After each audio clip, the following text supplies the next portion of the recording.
Hello, St. Joan of Arc families. Welcome to the first Sunday of Lent. Our theme this year is Rooted in Joy.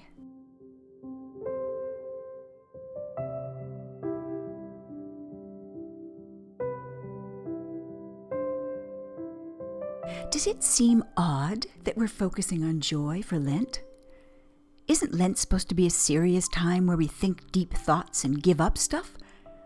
How could we focus on joy? Well, that's our question.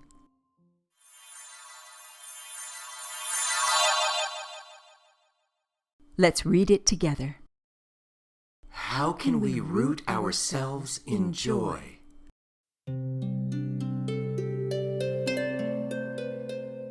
Our Lenten Gospels always start with Jesus in the desert, tempted to forget why he was here.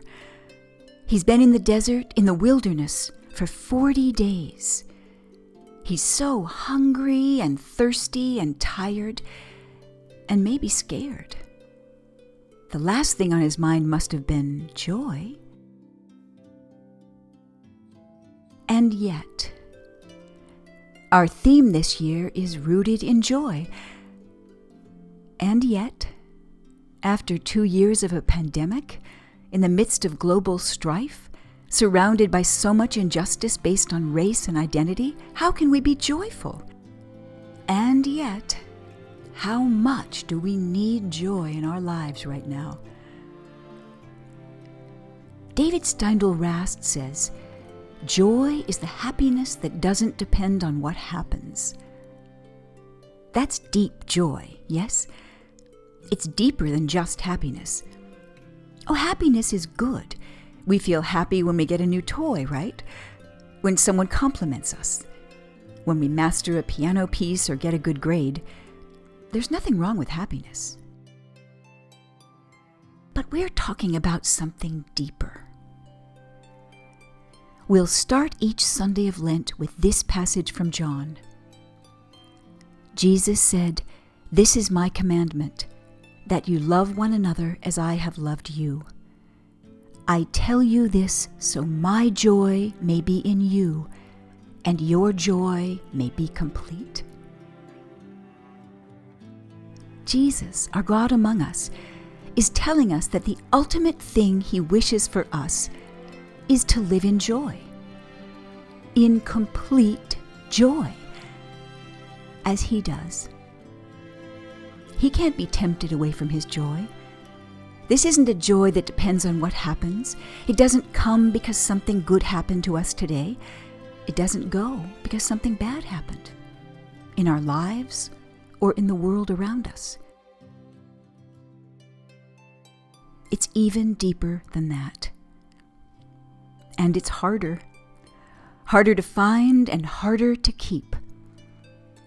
As my colleague Julie Madden says, this is truly Lenten work.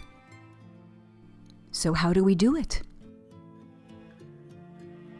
This Lent will let the Gospels speak to us, calling us to the deep joy into which Jesus invites us.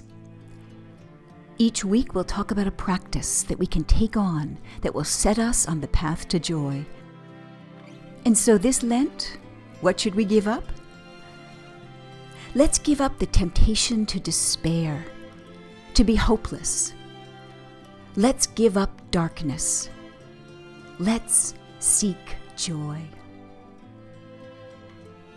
Today we have a book for you called Boxes for Katya, based on a true story by Candace Fleming, illustrated by Stacy Dressen McQueen, about sharing joy in dark times by planting seeds of love. Our reader is JP Fitzgibbons.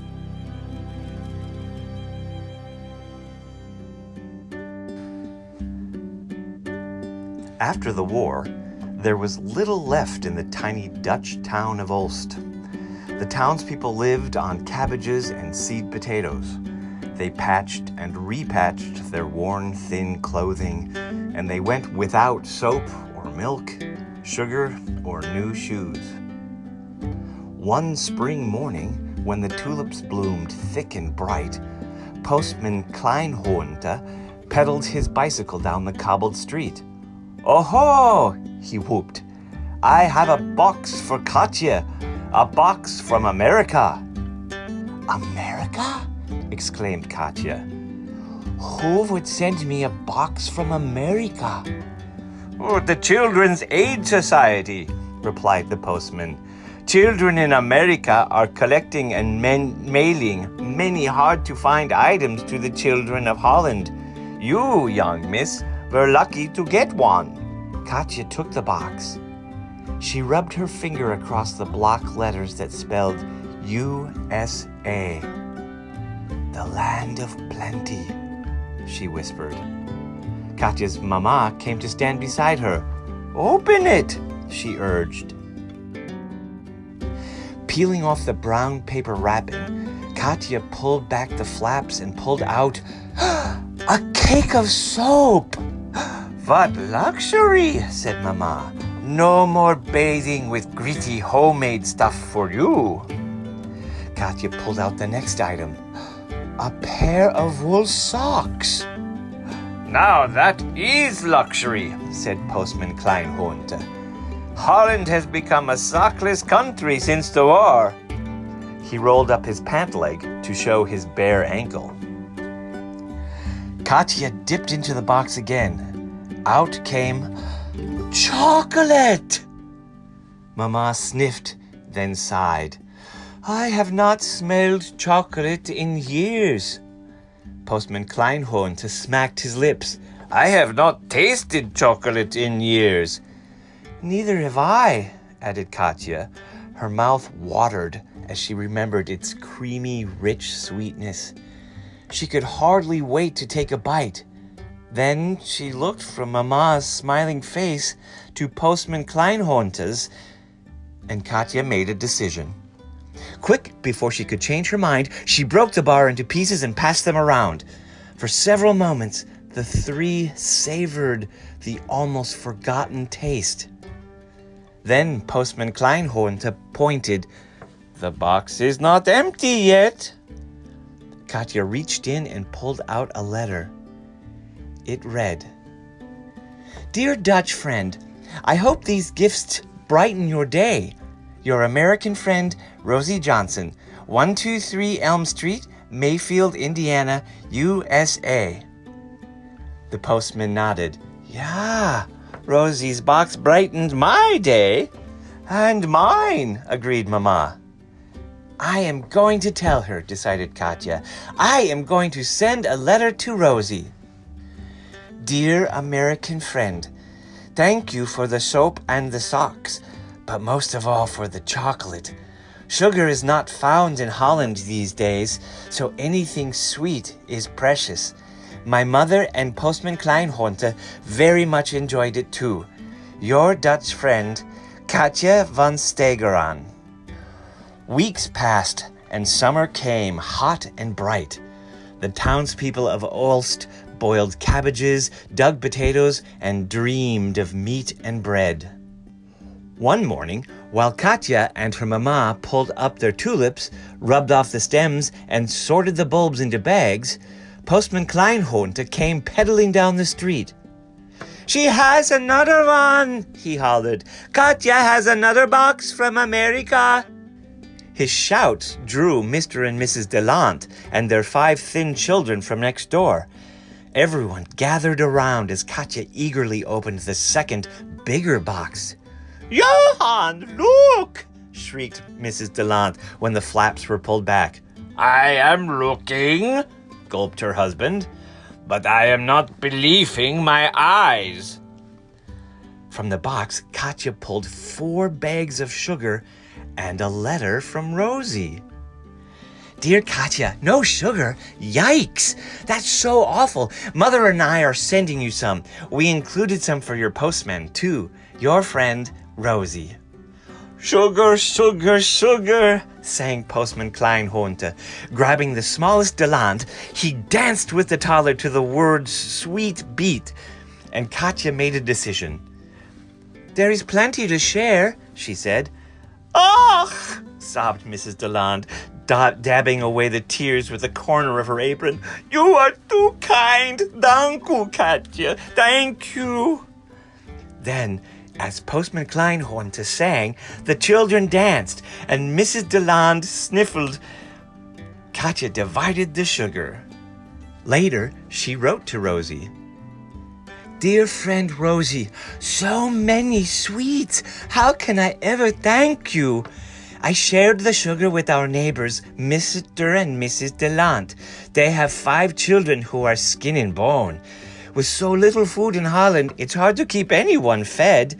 Your gift surely has helped us. Your friend, Katja." Weeks passed, and autumn came, rainy and gray. The townspeople of Ulst picked the last of their cabbages and potatoes.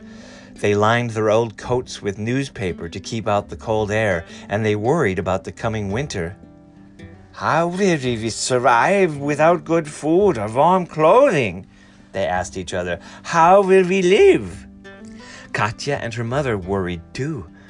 But as always, they planted their tulip bulbs in the hardening ground and looked forward to the day the tulips would bloom. They were brushing dirt from their knees when Postman Kleinhornte came stumbling down the street. "It's a big one," he shouted. "So big I could not bring it on my bicycle. Yeah. A big, heavy box from America." His excited shouts drew Dr. Boss from his office and the widow Gons from her yard. They drew Miss Oosterfeld, the schoolmaster DeLu, and all 7 of the Delans. Everyone crowded around as Katja dug into this 3rd, bigger box from America. "Wunderbar!" shouted Dr. Boss when he looked into the box. "Such generosity!" There were cans of meat, boxes of powdered milk, bags of sugar, and a letter from Rosie. "Dear Katja, jeepers, you'll never guess. Mother told her friends about your last letter, and they told their friends, and our doorbell just kept ringing. 'Send this to Katja,' people kept saying. So we did. Hope this puts some fat on those Deland kids. Love, Rosie." "Oh, it will, cried Mrs. Deland, and Katja made another decision. "There is plenty to share," she said. "Bless you," cried Mr. Oosterveld. Amid kisses and hugs and heartfelt dank yous, Katja divided the food. And later, she wrote to Rosie. "Dear Rosie, your box caused much excitement in Ulst. Almost everyone came to see what you and your kind townspeople had sent, and everyone left with a share of your gifts. For a small time, it was like a party here. People stopped worrying about the holes in their shoes and their threadbare coats. They did not think of the long, cold winter ahead. You see, your friendship has not only filled our stomachs, it has lifted our spirits as well. Love, Katja." Weeks passed and winter roared in, snow-deep and bitter cold, the worst winter anyone could remember. The townspeople of Ulst layered whatever clothing they had. They huddled close to their small fires, ate sparingly from their almost empty cupboards, shivered and prayed. One dark morning, when Katja felt as frozen as the tulip bulbs buried beneath the snow, there came a pounding on her door. She opened it to find Postman Kleinhornte and the townspeople crowded into the yard. "What a delivery I have for you!" whooped the postman. He pulled a sled piled high with boxes straight into the house. "So many!" gasped Katja. "Ach, but there are more!" cried the postman. Squeezing his way through the crowd, he returned with another box-stacked sled. And another. And still another. There was barely room for boxes and people as Katja pushed back flaps and pulled out coats, mittens, socks and shoes, scarves, hats and sweaters, cake of soap, chocolate bars, and bags, cartons, and cans of food. At the bottom of the very last box, there was a letter from Rosie. Dear Katya, you won't believe what's happening here. Everyone everywhere wants to send a box to you. The school organized a canned food drive. The church organized a clothes drive. Even the local businesses added items to the boxes. We hope there's enough here for all your friends and neighbors. Love, Rosie. For several seconds, the townspeople of Ulst stood in speechless wonder. Then Katya cried, "There is plenty to share!" "Hooray!" Postman Kleinhunter danced a jig in his new wool socks. Mrs. Deland wept while buttoning 5 warm coats.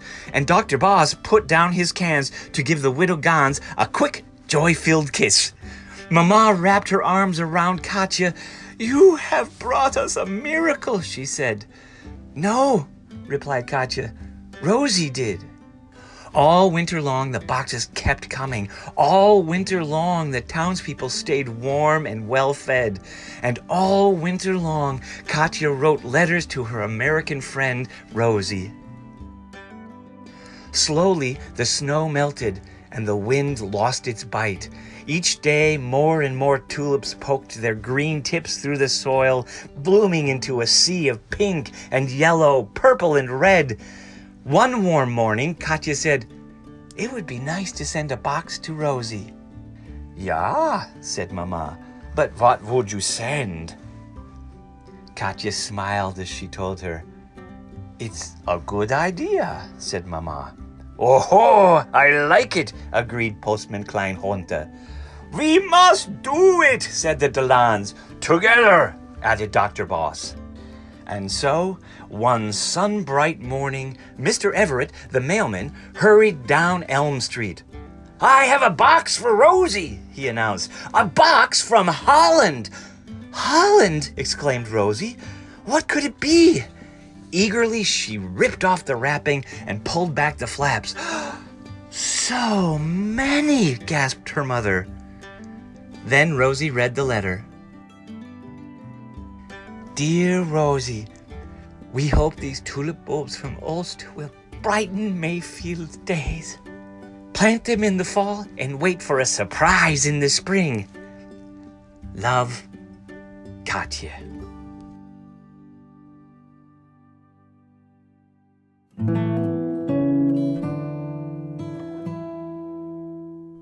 In our story, Rosie's generosity leads to Katya's, and soon whole communities are working together to help each other, both at home and abroad. They are rooting themselves in joy by planting seeds of hope and love.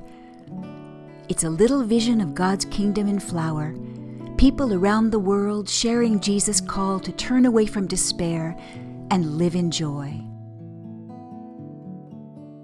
This Lent, root yourself and live in joy.